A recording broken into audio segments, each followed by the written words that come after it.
누가복음 5장 27절에서 39절 말씀입니다. 본문을 보면 예수님께서 제자를 부르시는데요. 그의 이름은 레위입니다. 그의 직업은 세리인데요.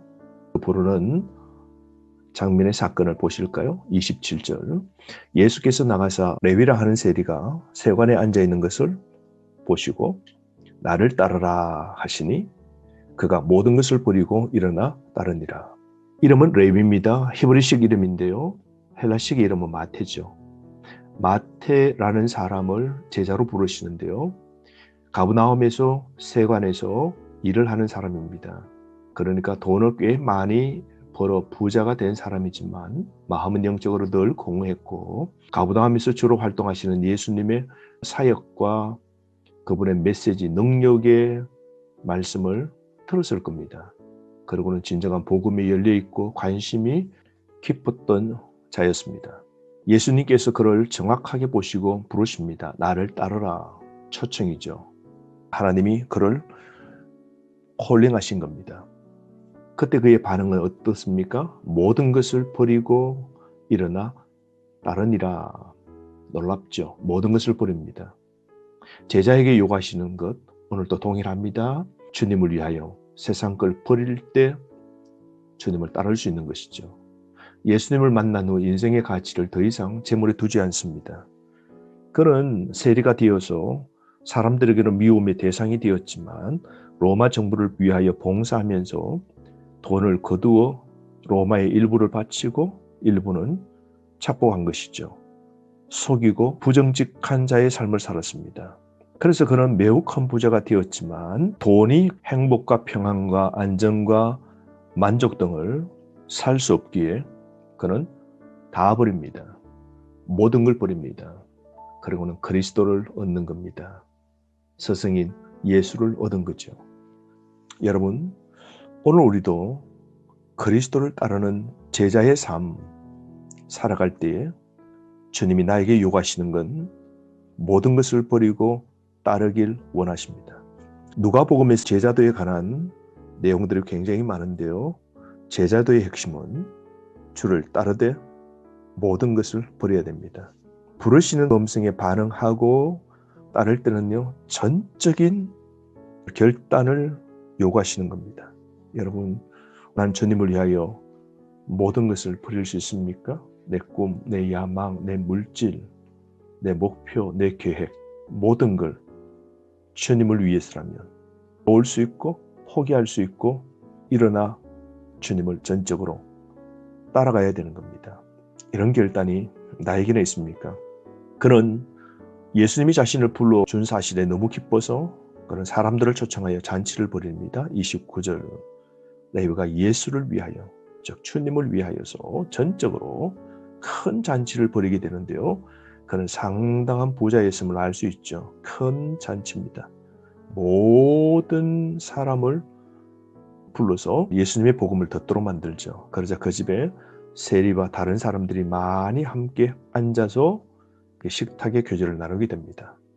예수님의 식탁의 교제는 죄인 또 유대인들이 사람 취급하지 않는 세리와 이런 사람들을 포용하고 관용하는 것 보십시오. 사회적으로 용납되지 않는 사람들과 사귑니다. 예수님은 종교적으로 부정한 사람들과 함께 먹고 마시는 것이죠. 이걸 못마땅하게 여기는 사람은 종교적으로 철저히 율법을 지키는 왕관, 바리새인과 서기관들입니다. 30절 그들은 제자들을 비방하여 이르되 너희가 어찌하여 세리와 죄인과 함께 먹고 마시느냐. 즉 예수님의 교제에 의문을 제기하죠. 왜 죄인들과 그렇게 먹고 마시느냐. 죄인과 함께 하면 죄가 옮긴다는 것이죠. 그때 예수님께서 대답하십니다. 31절 예수께서 대답하여 이르시되 건강한 자에게는 의사가 쓸데없고 병든 자에게라야 쓸데있나니 내가 의인을 부르러 온 것이 아니요 죄인을 불러 회개시키러 왔노라. 하나님 나라는 죄인과 함께하고 죄인을 끌어안는 나라인 것이죠. 예수님께서 이런 나라를 만드십니다. 여기서 예수님 비유를 말씀하시는데요. 의사가 누구일까요? 예수님이시죠. 구세주 되신 예수님. 그분은 어떤 사람을 고칩니까? 병든 사람. 병든 사람이 누구입니까? 죄인입니다. 자신이 죄인인 줄 알고 자신이 더러운 자인 줄 아는 사람, 그 사람을 고쳐주신다는 것이죠. 자기가 잘난 사람, 자기는 죄가 없고 깨끗하고 의인이라고 생각하는 바리새인과 서기관들에게는 예수님이 필요가 없지만 예수님은 자신이 병든 사람, 나는 죄인이다 라는 레위 같은 사람들을 부르시고 그를 회개시켜 제자로 만드시는 것이죠.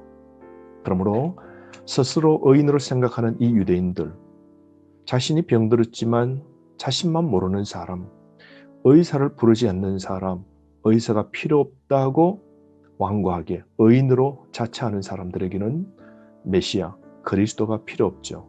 예수님 눈에는 세상 모든 사람이 다 죄의 질병의 상태인 것을 아십니다. 그러므로 이 땅에 의사로 오셔서 죄인을 고치시고 진정한 의인으로 만들어 놓으시기 위하여 이 땅에 오신 것이죠.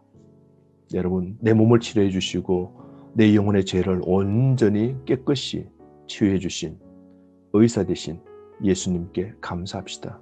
그를 통하여 나는 살게 되었고 죄인이었지만 동시에 그리스도의 치유의 손길을 통하여 의인이 된 것이죠. 33절 말씀을 보면 그들은 또한 예수님께 시비를 겁니다. 금식의 문제죠. 33절 그들이 예수께 말하되 요한의 제자는 자주 금식하며 기도하고 바리새인의 제자들도 또한 그리하되 당신의 제자들은 먹고 마시나이다. 예수님의 행동에 의문을 제기합니다. 늘 예수님은 잔치를 벌이고 죄인들과 함께하고 교제를 나누되 금식하는 일들을 하지 않는 걸 꼬집습니다. 그 당시에 바리새인들은 보통 일주일에 2번씩 금식을 했습니다. 월요일, 목요일은 금식을 했죠. 여러분 이런 거 있지 않습니까? 마음에 깊은 동감 없이 형식으로만 하는 것 있지 않습니까? 우리들은 종교 생활을 하고 있습니다. 그러자 예수님께서 이렇게 말씀하십니다. 34절 혼인집 손님들이 신랑과 함께 있을 때에는 너희가 그 손님으로 금식할 수 있느냐? 예수님이 지금 메시아로 이 땅에 있는 동안에는 신랑이신 예수님이 있는 동안에는 너희들이 금식하지 말고 잔치를 벌이고 기뻐하고 축제를 벌이지만 35절 그러나 그날에 이르러 그들이 신랑을 빼앗기리니 그날에는 금식할 것이니라. 예수님이 곧 후에 있을 일을 말씀하십니다. 신랑이 빼앗기게 된답니다.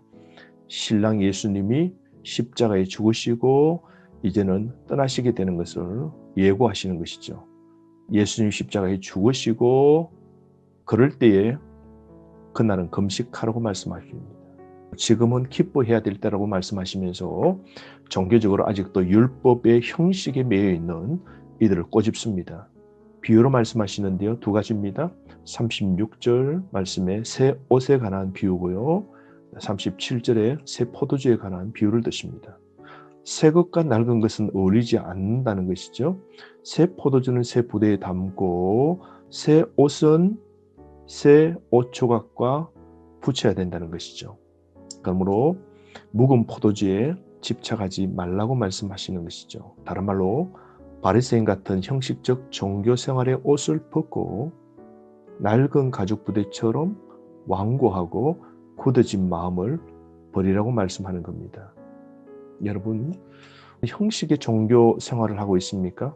마음에도 없는 기도하고 뜨거움과 간절함이 없이 예배를 드리고 종교 생활은 하되 마음속에는 뜨거움과 감동과 복음의 열정과 환희가 없는 냉랭한 마음, 굳어진 마음, 이것 주님은 버리시기를 원하십니다.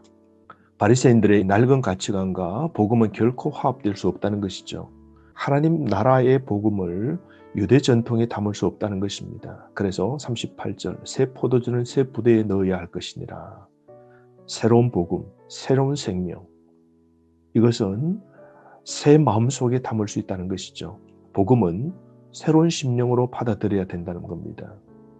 유대인들의 습성은 옛것을 고수합니다. 묵은 것을 좋아합니다. 전통을 좋아합니다. 옛것에 더 집착하는 사람의 습성이 또한 그런 것이죠. 39절 묵은 포도주를 마시고 새 것을 원하는 자가 없나니 이는 묵은 것이 좋다 함이니라. 누구예요? 서기관과 바리새인들이죠.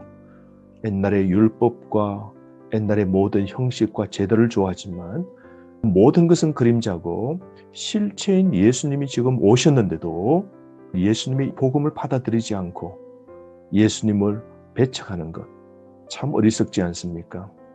새로운 복음, 오신 예수 그리스도 메시아, 그 실체를 받아들이기 어려워하고 이들은 거절을 했지 않습니까?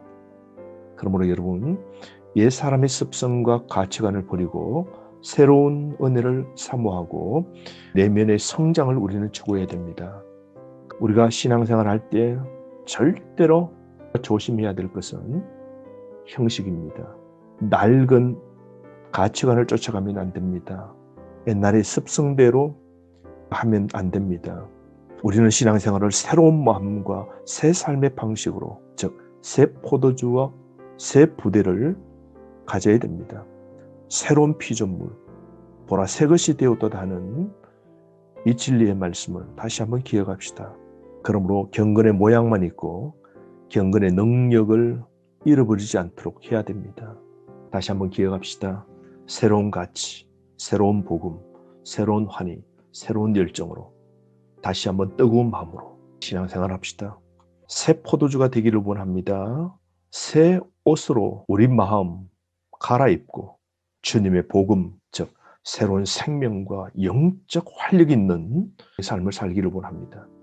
그러므로 여러분, 나도 주님을 위하여 모든 것을 버리고 살아가고 헌신할 수 있는 자가 되기를 바랍니다. 주님이 누구를 찾으실까요? 버림받은 자를 찾아오십니다. 또한 죄인을 부르러 오신 겁니다. 그리고는 낡은 가치관을 찢어버리고 낡은 가족 부대, 형식은 다 깨어버리고 주님을 위하여 헌신하는 자를 찾으십니다. 오늘도 거룩한 마음으로 주를 따를 수 있는 진정한 복음의 일꾼 되시기를 바랍니다.